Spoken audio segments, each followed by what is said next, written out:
కేంద్ర విద్యామంత్రి ధర్మేంద్ర ప్రధాన్ చిట్ట చివరికి రాజీనామా చేసి ఏర్పడింది. ఏదో ముందే చేసి ఉంటే ఇంత కల్లాకొల్ల జరిగేది కాదు. దాదాపుగా 23 లక్షల మంది నీటి విద్యార్థులు లీకేజ్ ఇబ్బంది పడి కొంతమంది ఆత్మహత్య చేసుకుంటే, మరోవైపు దాదాపు 7 కోట్ల మంది ప్రజానికి రకరకాల పద్ధతుల లీకేజ్ వల్ల విద్యార్థులు యువకులు ఇబ్బంది పడ్డారు. ఇవన్నీ కలిసి ప్రజానీకాన్ని విద్యార్థులని యువకుల్ని కూడా ఇబ్బంది పెట్టింది. అలాంటి ఉద్యమం వచ్చినప్పుడు సహజంగానే కన్సర్న్ మంత్రి రాజీనామా కోరుతాం. గత లాల్ బహదూర్ శాస్త్రి చేశారు, నీలం సంజయ్ రెడ్డి చేశారు, తర్వాత ఇంకా చాలామంది అటెండ్ చేశారు. మరి ఇక్కడ ఎందుకు వర్తించదు? అదే మేము అడిగాం. దానికి రకరకాల పద్ధతుల్లో ఒక వెటకారం చేశారు. తర్వాత అహంభావంగా వ్యాఖ్యానించారు.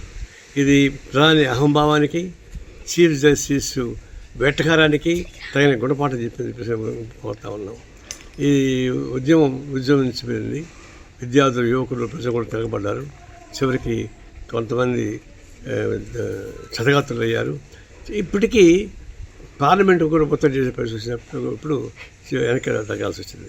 ఇప్పుడు కానీ వెనక్కి తగ్గకుండా ఉంటే, ఈ ధర్మేంద్ర ప్రధాన్ రాజీనామా చేయనీయకుండా ఆపుకుని ఉంటే చివరికి అది టాటా మెండేశ్వర పామే కలిసినట్టుగా ప్రధానమంత్రి మీదకి పోయిండేసి నువ్వు రాజీనామా చెప్పి కోరుండేవాళ్ళు. అందుకే తప్పించుకున్నారు. అంటే ప్రజా ఒత్తిడికి, ప్రజా ఉద్యమానికి తలొగ్గినటువంటి ఫస్ట్ టైం బీజేపీ ప్రభుత్వం గుణపాఠం చేసుకోవాలి. ఈ ఉద్యమానికి అభినందన తెలియజేస్తున్నాను. ఈ ఉద్యమానికి సంబంధించినటువంటి ఇంకా చాలా సమస్యలు ఉన్నాయి. ఇప్పుడు దీన్ని వెటకారం ఎవరు చేశారు? పురుగులు ఎవరు? చీఫ్ జస్టిస్ ఆఫ్ ఇండియానే ఇది బొద్దంకర ఉద్యమం అని చెప్పిన తర్వాత పెరిగింది. చివరికి ఆయన సుప్రీంకోర్టు నేను ఇది వినే నాకు తీరిక లేదని చెప్పడం ద్వారా ఇంకా విజ్ఞప్తించబడింది. అంటే న్యాయ వ్యవస్థ న్యాయం చేయలేదు, ప్రభుత్వం న్యాయం చేయలేదు, ఇక ఉద్యమం తప్ప ఇంకో మార్గం లేదు. అందుకే న్యాయదేశం వరకు ఉద్యమాన్ని సాగింది. ఈ ఉద్యమానికి మేము పూర్తిగా అభినందన తెలియజేస్తా ఉన్నాం. భవిష్యత్తు పెద్ద గుణపాఠం చూస్తూ ఉన్నాం. అదే సందర్భంలో ఎక్కడ లీకేజ్ జరిగినా ఆ సంబంధితమైనటువంటి చిన్న చిన్న క్లర్కులు, గుమస్తాలు వాళ్ళని కాదు చేయాల్సింది. సంబంధిత మంత్రి లాంటి వాళ్ళే రాజీనామా చేయాలి. అలాంటి ఉద్యమానికి నాంది పలికింది.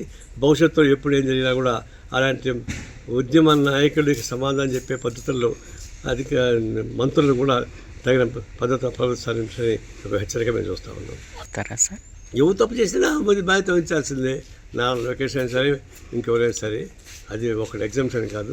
కానీ ఈ ఉద్యోగంలో ఒకటి చెప్పాలి.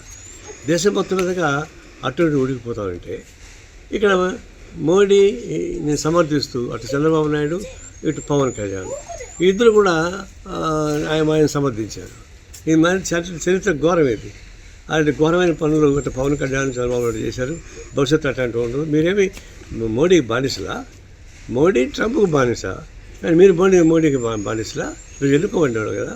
ఎందుకు అభిప్రాయం సార్? ఈ ఉద్యమంలో ఒక విధంగా చెప్పాలంటే విలన్గా ఎవరు మారారు? విలన్గా chief justice India villain, Modi villain, Chandrababu villain, తర్వాత పవన్ కళ్యాణ్ విలన్.